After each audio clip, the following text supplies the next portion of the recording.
Hi, and welcome to RevOps Unboxed, the podcast that dives into the world of revenue operations, brought to you by me, Sandy Robinson, in partnership with Revenue Operations Alliance.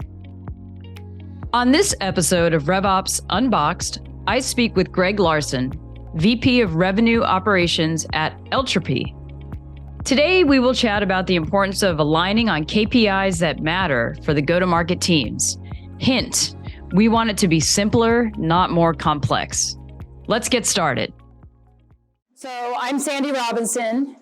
I host a podcast called RevOps Unboxed, and we're going to try a little live podcast today here at the Revenue Operations Alliance Summit. I've got Greg Larsen here, who's the VP of Revenue Operations at Eltropy. So Greg, if you can take a minute and introduce yourself and tell us a little bit about what you do. Yeah. First off, thanks for having me, Sandy. Appreciate it. See if I get mic going here. But so like you said, VP of RevOps at Eltropy.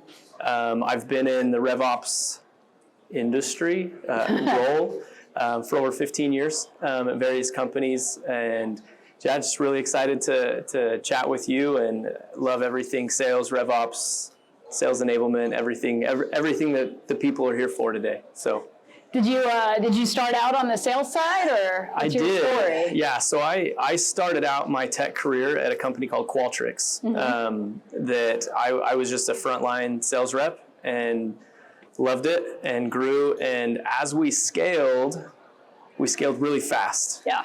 And if you've ever been in a company that scales fast, there's so much opportunity and nobody knows what to do with it.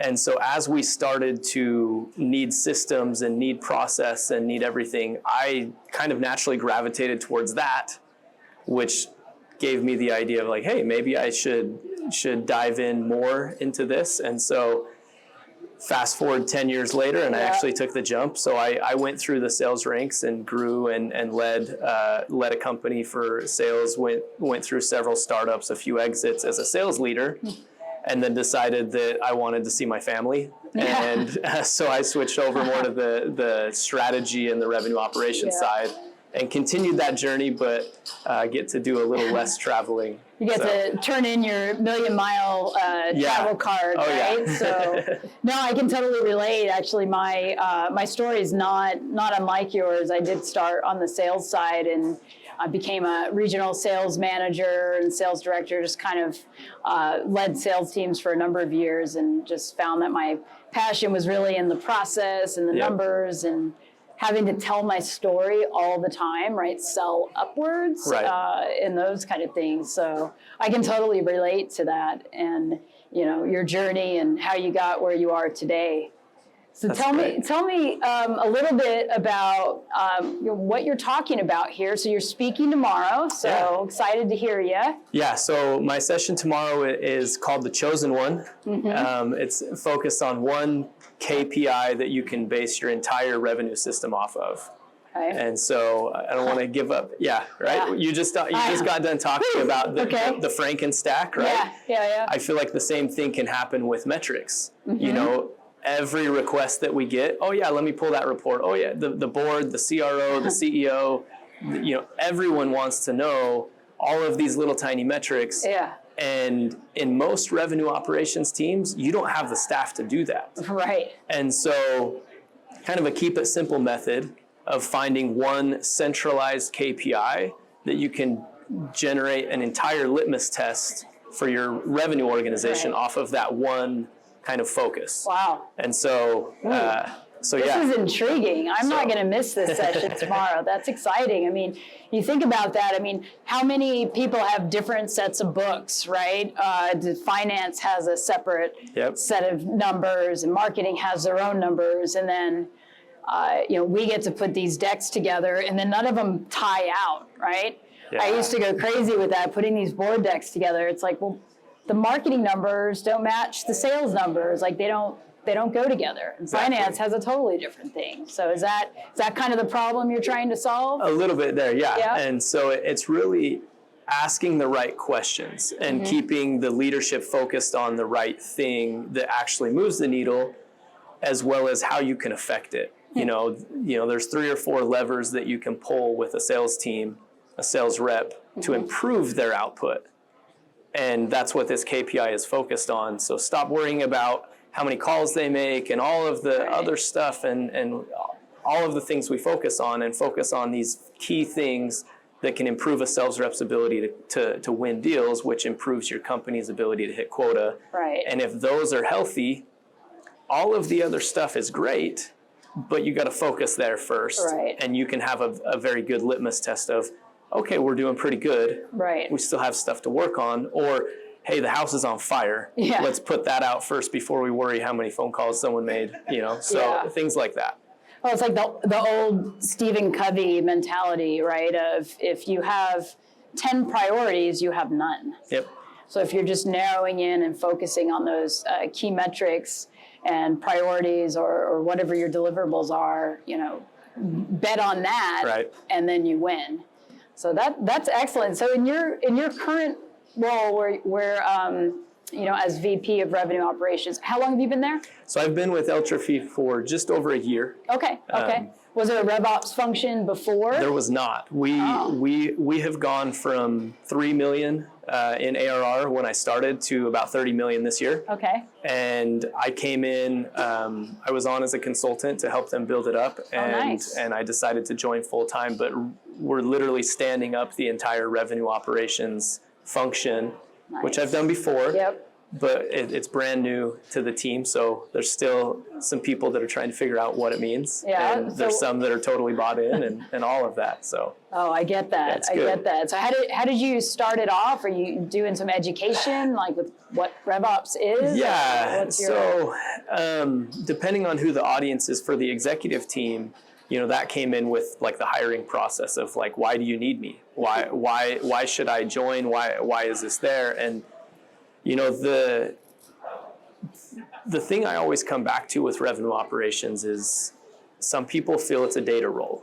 Some people feel it's a process role. And for me, it always comes back to people over process. That's my mantra. I work in revenue operations because I care about the people, not the process. Right. And so you come back and you talk to an executive team and say, what are your people dealing with? What are your sales reps dealing with right now that's frustrating them, that's causing them to move slowly, that's making it so they can't win deals? All of that ties back to RevOps. We need better processes. We need a better playbook. We need better training. We need better systems. Right. Okay, I can help with that. You go to CS. What are your CS team members dealing with that are making their jobs frustrating or their lives frustrating? Right. Well, no handoff, right. No renewal playbook, and all of that stuff. And if you get caught up in the process and the systems and the data, it turns into what my opinion is a very monotonous IT job. Yeah. But if you're focused on the people and the impact you're making, the roadblocks you're removing, then it's so fulfilling. And so as you talk to an executive team, it's all the crap that they're dealing with because that stuff surfaces up. Yeah. They're like, hey, this is not fun anymore. It's a startup life and I can't do this, I can't do this, I can't do this. And they spend their entire day having people conversations rather than company conversations. Right. So I come into an organization and say, hey, I can get rid of that. Yeah. I can get you back to doing your job because you don't have to deal with all those issues. Right. And once that conversation's happened and they see that, okay, that's what RevOps is. It's getting rid of all of the red tape, the roadblocks, the system errors, and creating one revenue engine that everyone in the company can get on board with, and it affects everybody, not just the sales team. Right, exactly. So. Well, I love what you said about going to the feet on the street, essentially, going to the CS team, going to the sales team. What are their problems? Like, what's their day-to-day? Like, when they open up their computer, like, what are they just like, oh, I don't want to do this? And getting those wins too, because you're right, they bubble up to the top, and that may manifest in like bad numbers, a wrong report, or mismatched data, missing numbers, whatever that is.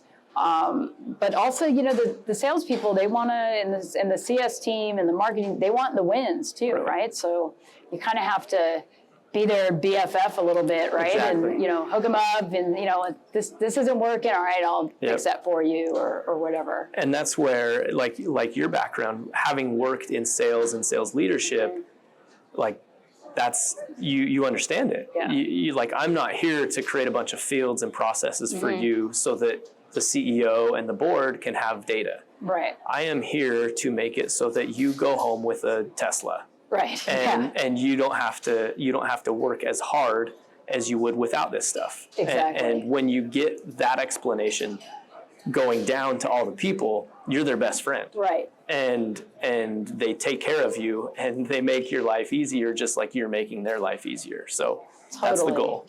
Definitely. Yeah, easier said than done though, right? Right? Yes. But I always tell the sales team, I'm like, if there's a spreadsheet that your manager is sending you, just let me know and I'll try to help you out. Like, because to me, that tells me something that I've done, right? If they're having to kind of sneak around the side and because I kind of have a no spreadsheet rule or like ideal, my utopia, right?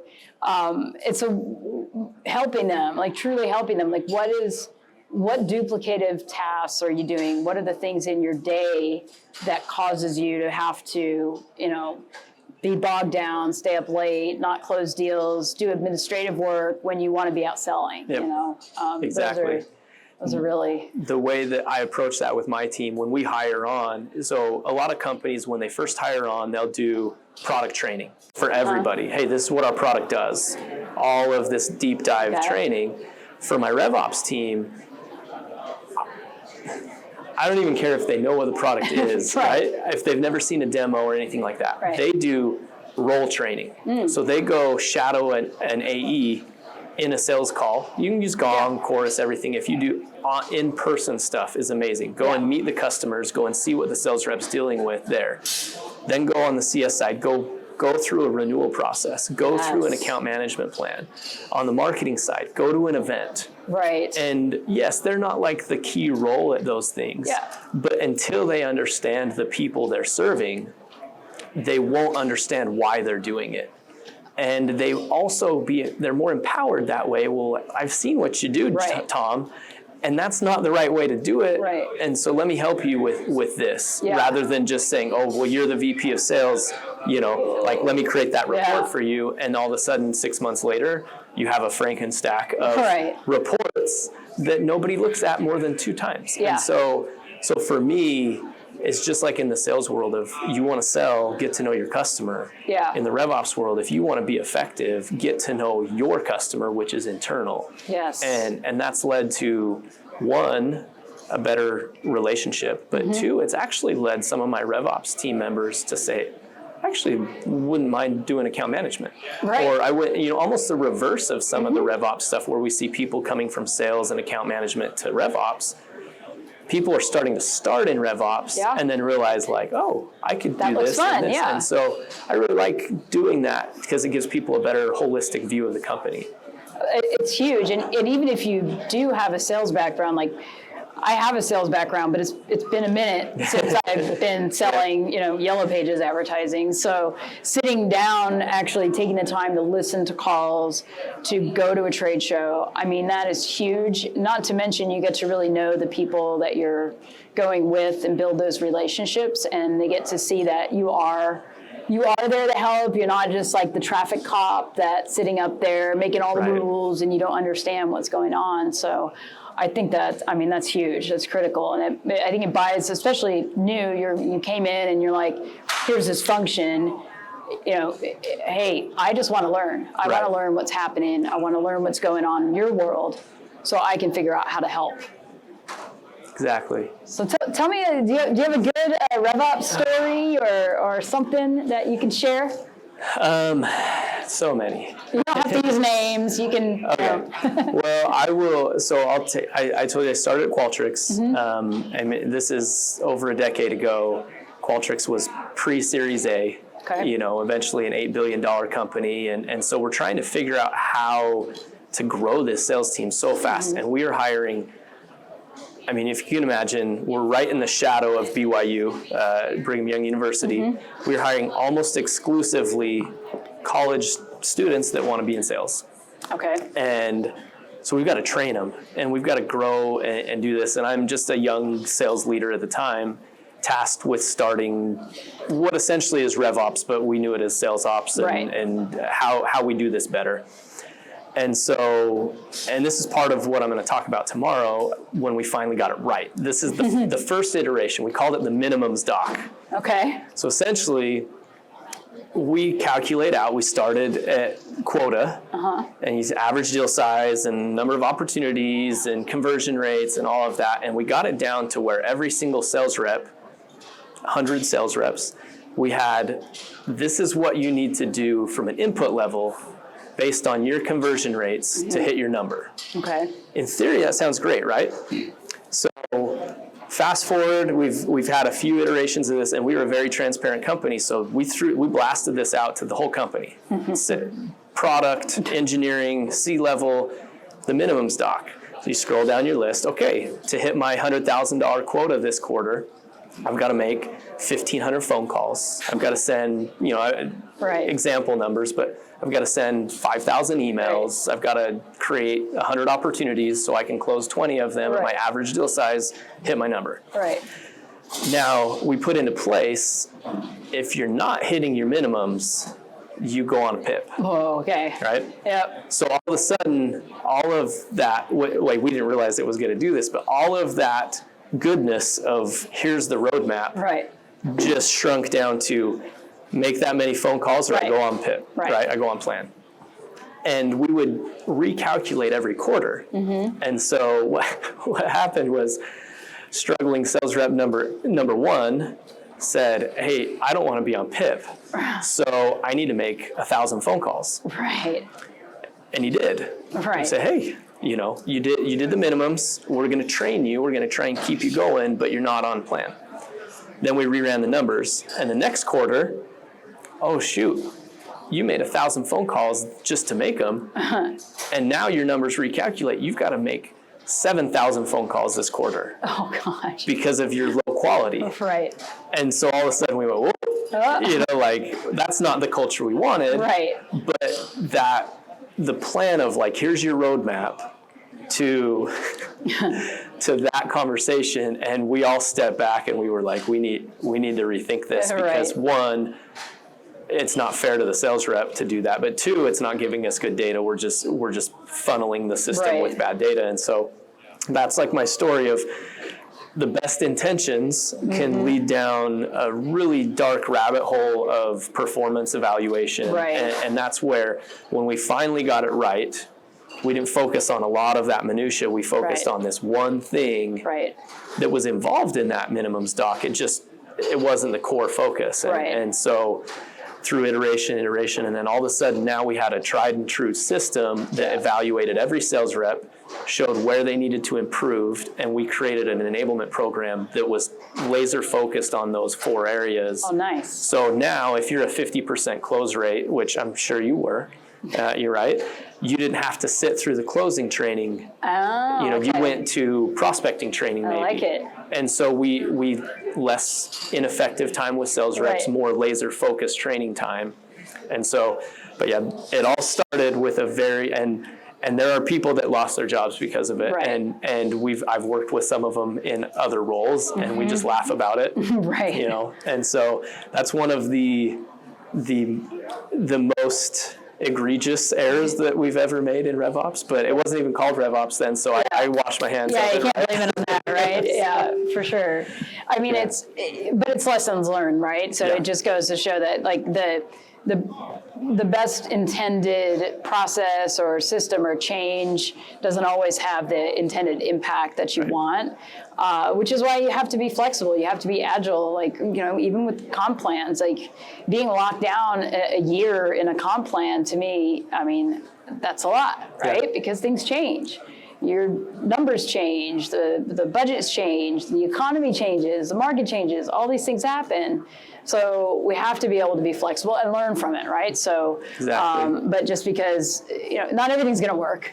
And some things are going to catastrophically not work, and some things are, it's just going to be an iteration and a lesson, Right. So I think it's just how we evolve. That's exactly, so taking it out of the RevOps world, I coach a youth baseball team. Okay. And I tell them, you know, they're 10, 11, 12 years old, and I tell them, like, you have to go hard. You have to play hard. You have to give it everything you have. And then it's our job as coaches to rein that in and teach and tailor that to success. But you can't be afraid to play. You can't be afraid, you know, because if you're afraid, you never try it. Right. And I think as sales leaders, as RevOps leaders, everything, we're getting a lot better at knowing the stuff that won't work. But we wouldn't have ever gotten there if we didn't try. If we didn't throw stuff out there and try and figure it out. And in the CRO summit earlier, one of the presenters showed a T.S. Eliot quote that we will always be learning, we'll always be growing, always be trying new things, because the minute you stop, you've reached your destination. And I don't think that anyone is satisfied with where we're at right now. Like, you don't walk into a board meeting and be like, hey, we're at 50 million and we're going to stay right here. We're really comfortable right here, right? Right. That's the best way to get yourself a new job. And so that's the goal, though. You always have to be pushing the envelope and trying new things, because once you do that, you can rein it in. But the hardest thing to teach someone is ambition and passion to push forward. Yeah, I think it's definitely a culture thing too, right? It's a company culture, a team culture, and you also can't wait for perfect. You could spend months on a project getting it just right for implementation. And I mean, that's what pilot programs are for, right? Get it out there, try to break it. I'm putting in some changes in a new process. My goal is to get it live by November 1st, and to spend 30 days trying to mess it up. Have the salespeople, I've told them straight up, there are going to be problems with it. I'm going to need you to figure out what they are, because you can only do so much in a test environment, figure out what all the potential things that are going to happen. But until it's actually in place, you don't really know. You can do the best that you can, but then you have to be able to, fail fast, to iterate, to be agile. So I love what you said about training, and I'll just one more question for you here before we wrap. Do you run enablement and training as well? Is that's under RevOps? Yeah. So for me, my umbrella spans marketing, sales, CS, partnerships, and enablement. And so I kind of have a foot in the door in all of those things. And so, so the enablement team and the enablement program for all of those departments rolls up to me. And so we have to create unique systems for each of those, because it's, again, you don't want to put the whole team into the same trainings and the same stuff. So.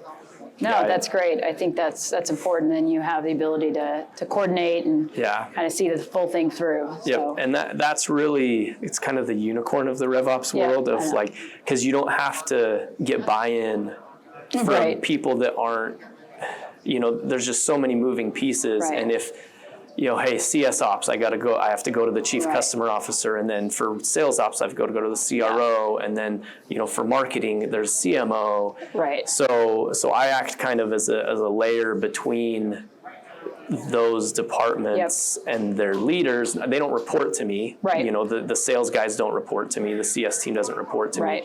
But all of the go-to-market strategy and how we train people on that rolls to me. And so it's a nice combination, and it's fun, because you can build the system you want, and you can build it out, and you can create, you mentioned culture. RevOps has a huge impact on culture. And so, failing fast and teaching through enablement is huge. And so one of the most successful things that we've done for that culture piece, it was a previous company called Lingotech, and we implemented a company-wide, we called it Peach in a Pit, very common, and our CEO is really good at explaining it, is like, we talk peaches, those are, the great things that have happened in the company. We want to recognize individuals who are living those values. That's the easy part. Stand up, clap, everything, you get this gift or whatever. But the pit is actually the best thing that can happen to our company. So a peach pit, you plant it, it's going to grow into a tree that produces many peaches. If you throw it away and hide it, you won't get any peaches from that pit. And so we actually plotted the pit, and we would have someone, so you could nominate someone else every week for a peach moment. Stand up, hey, Sandy did so good at this, I want to recognize her, everybody's great. And then after that, you could nominate yourself for a pit. What did you screw up this week? What did you mess up? And it was funny because at first no one would raise their hand. Right. And then it was like, oh, by the way, whoever does this gets like $1,000 gift. The peach was like $100. Yep. $1,000. Hey, I screwed up here. I called a CEO at 6 a.m.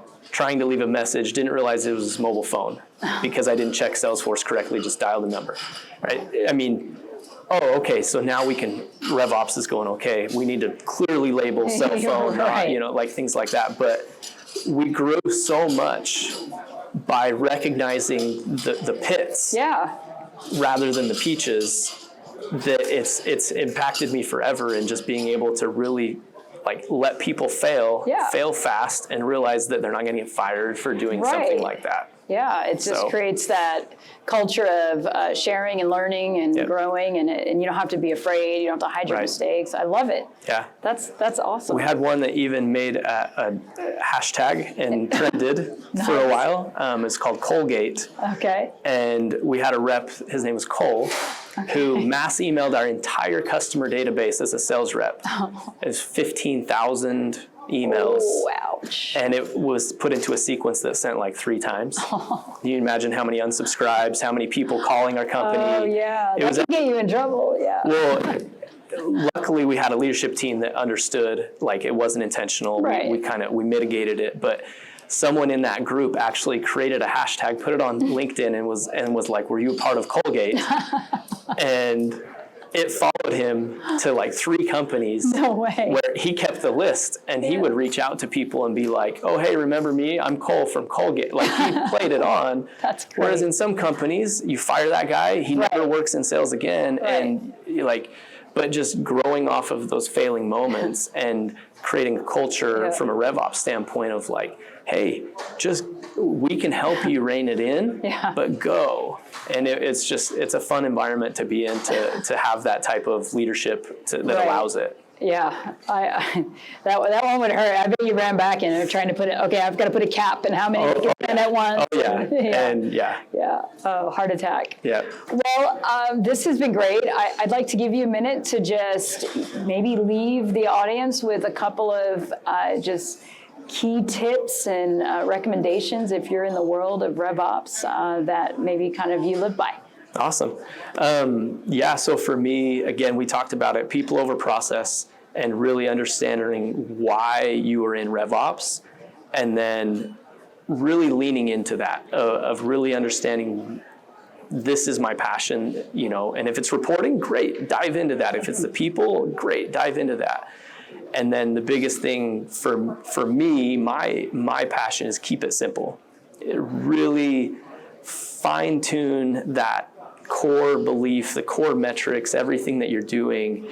And if you can do that, everything else can add on to it. But until you get your foundation of what you really think moves the needle, you'll just be chasing data and reports for the rest of time. And so those are kind of the 2 things for me. Find your passion within the system, within RevOps, and then find a core foundation that you can build your RevOps philosophy on and grow out from there.